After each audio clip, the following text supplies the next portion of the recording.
In a galaxy ruled by power and precision, Sienar Fleet Systems and Cygnus Spaceworks presents the pinnacle of interstellar transportation, the Lambda Class T-4a Shuttle. With its unmistakable presence and unparalleled performance, the Lambda Class Shuttle is the epitome of elegance and efficiency. Step inside and bask in a realm of comfort and opulence reserved only for the Empire's most esteemed individuals. From high-ranking officers to distinguished diplomats, this luxury vessel allows you to take the civility of Coruscant into even the furthest corners of the Empire. The Lambda Class is a reminder of home when you're knee-deep in the blood and guts of degenerate Xeno scum.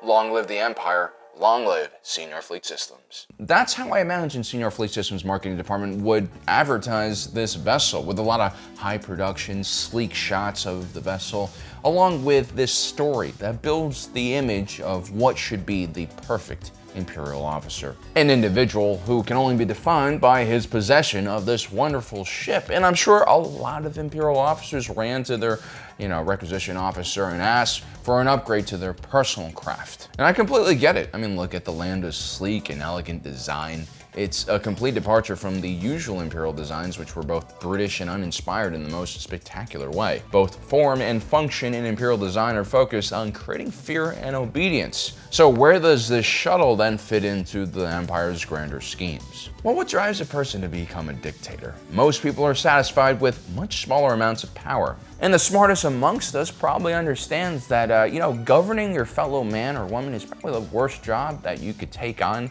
No amount of power, prestige, or wealth would ever make it worth it. I mean, to care so much about how others behave, to desire so much control over one's surrounding, that's actually the sign of a very specific type of person with a very specific personality. It's a type of person that we might all be familiar with in our everyday lives. It's someone we've probably all met before. Like the manager, who's a control freak at the office and likes to micromanage everything, or the Karen, who is upset that her meal wasn't prepared exactly the way she wanted it, and so she wants the manager. It's also the Star Wars fan who gets really angry when Disney changes a character that he's invested a lot of time into. It's this obsession with controlling every aspect of one's life and not being able to just be cool with how things are. That is what leads to a dictator mindset. It's all about control with these types of individuals, and that is because not being in control is terrifying for them.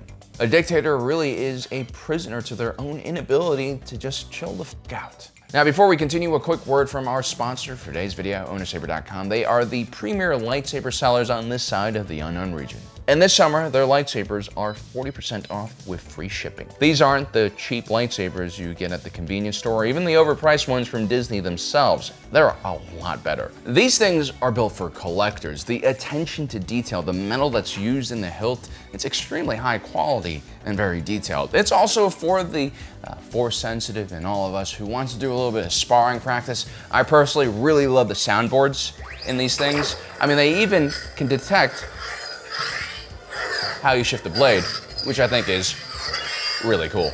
Plus, I didn't need to challenge some toxic Mandalorian to a death duel to get this guy. And better yet, I have no responsibility over the bombed out ruins of Sundari City. I don't want to be in charge of that. And no guys, ownersaber.com does not scavenge the battlefields of the Clone Wars for lightsabers. That is not a canon event. It's most likely some kind of lie made up by their competitors. Anyway, guys, if you want to check out these lightsabers, check out the description down below. I'll have a link for you. Also, if you use our promo code EWALK, that's all caps, you'll get an additional $15 off. Thank you for your patience. On to the rest of the video.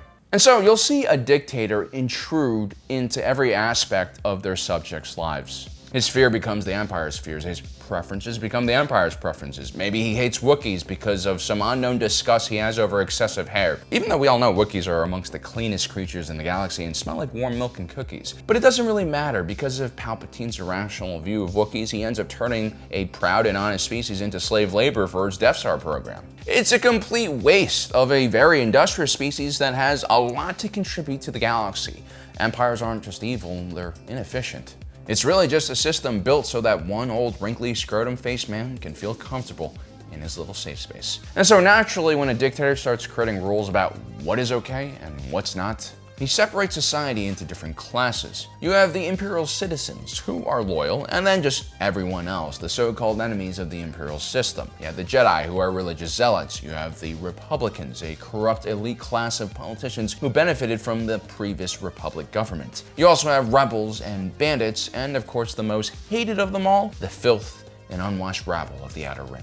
Now, the rational way of viewing things is that there are individuals within every demographic that bring value and worth, and generalizing people by a group is a really dumb way to live your life. You're gonna miss out on a lot of awesome stuff. But the last thing a dictator really wants is for people to think for themselves. What the dictator really wants to do is create groupthink surrounding the ideas that they believe in.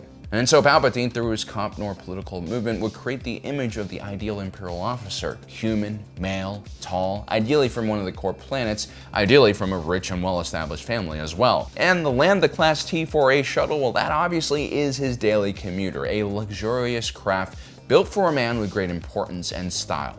In a way, it's like the Mercedes-Benz 770 used by high-ranking Nazi officers. The mere sight of the Lambda class brought Imperial officers and stormtroopers to attention. Which is probably why the Lambda class was also the preferred infiltration vessel by Rebel Special Forces. Such was the prestige of those who were usually on the craft that guards rarely ever questioned who was on board. Now, naturally, Palpatine also wanted a hand in the design of this ship. I believe his idea here was to create a symbol of loyalty. The Lambda is a privilege assigned to only his most loyal and competent soldiers. A reward for no doubt very terrible things that these officers had to do to prove their loyalty to the Empire. Dictatorships depend heavily on blindly loyal individuals.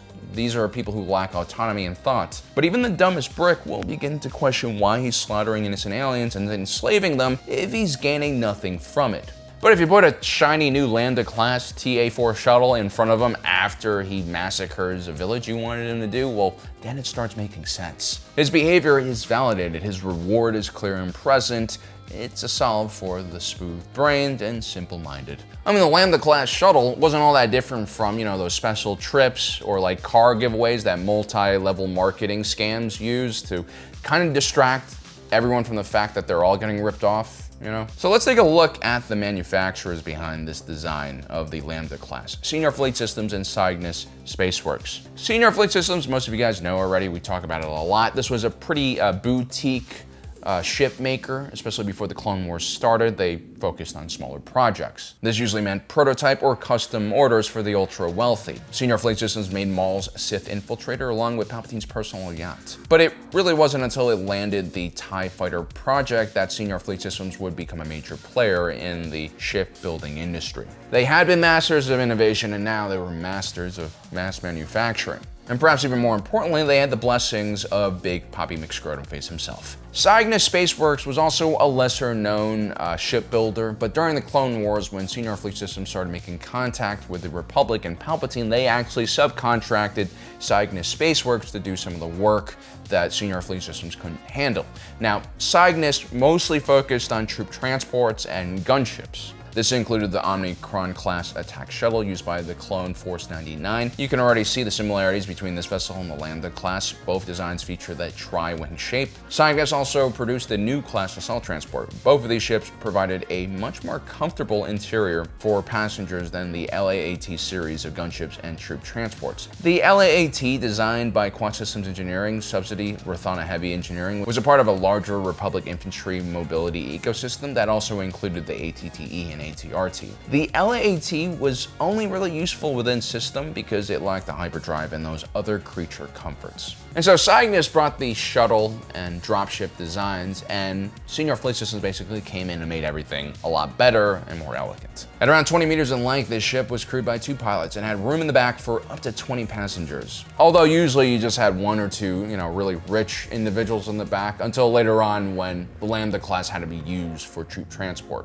The ship was shielded and armored and capable of keeping up with its TIE escorts in subspace, and for hyperspace travel it had a top-end Class 1 hyperdrive paired with a backup Class 10 hyperdrive. This ship was also heavily armed for what essentially was just a luxury vehicle. It had up to 5 blaster emplacements. The ship also had a complicated sensor suite along with a special transponder that could encrypt all incoming and outgoing messages. But like many things in the Empire, the image of the Lambda class became a lie. I guess you can't blame Palpatine for not knowing what's real or not. I mean, the whole way he came to power and started the Empire was based on a fake war. And what happens when you design a vessel for stupid reasons? Well, people begin to adapt that design for other things. And the funny thing is, it's not even that the Lambda class was poorly designed. If anything, it was too well designed, and more importantly, the Empire lacked enough troop transport ships that were small, but also had hyperdrives. Almost everything in the TIE line of starfighters was useless without a larger ship with its hyperdrive, and so suddenly, any kind of transport of goods or soldiers in small quantities had to rely on the Lambda class. And as the war became more and more difficult for the Empire, as the rebellion became stronger and stronger, the luxurious interior of Lambda Class shuttles began to smell like sweat, tears, fear, puke, or whatever smells usually comes from an Imperial Army assault squad. I mean, yes, Imperial officials from Palpatine himself all the way down to a junior officer still did use their Lambda Class shuttles for trips that didn't warrant a full capital ship. But soon the Lambda Class would become known as a short-range people and goods hauler rather than a luxury status symbol. So there you have it, guys, the expectations of what the Lambda Class shuttle would be used for and the reality of what it would actually become. I hope you guys enjoyed today's video. Don't forget to subscribe and hit that notification button down below so you don't miss out on the rest of our awesome content. As usual, my name is Alan, reminding you that my allegiance is to the Republic, to democracy,